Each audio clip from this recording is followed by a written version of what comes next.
So this video is about the 40, 30, and 15-minute end caps that I like to use in the strategies to get into trades. Now, just to be clear, you don't have to have this all on your chart all the time, right? So the 350 algo zone right here is your bias. Are you above or below for buy or sells, right? So if you're below, you're selling. If you're above, you're buying. Once you know what you're doing, you can turn that one off. You don't need it anymore.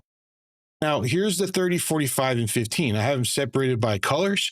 My yellow is my 45, blue is 30, and red is 15, right? The yellow dynamic zone, the yellow dynamic zone is the 45-minute candle. That's the only one of those I have turned on. So basically, I just go in here and set everything up, and then I shut off the dynamic zones for the other candles that I don't need for my entry model, right? So I'm only looking at the end caps for all three, and then I'm looking at the dynamic zone for 45. Honestly, you don't really even need that if you don't want it. That's one less thing you can get rid of because we're using the end caps. I personally like to see it. I like to see it because sometimes I will scalp off it and I want to see what it's doing.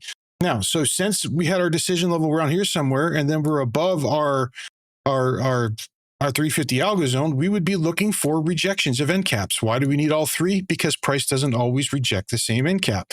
Price came down here and hit this one. This is actually a 45 and a 30-minute at the same exact time. See that? Because this printed at noon, and that is when a 30 and a 45-minute candle form at the same time at noon.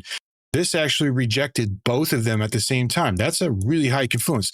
Then we come up here and we're rejecting the 30-minute, but we're not coming down to the 15-minute on these ones right here. So these could be long scalps, or just trades. This could be long scalp or just trades. So that is the explanation for my chart, how I'm looking at it, how I'm using it.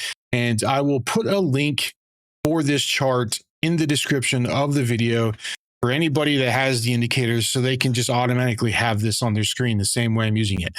If you want the beacon line, just come into one of the indicators and just turn it on right there. Just one of them, and it will put the beacon line on there, and it will help you determine momentum. All right. If you have any questions, let me know.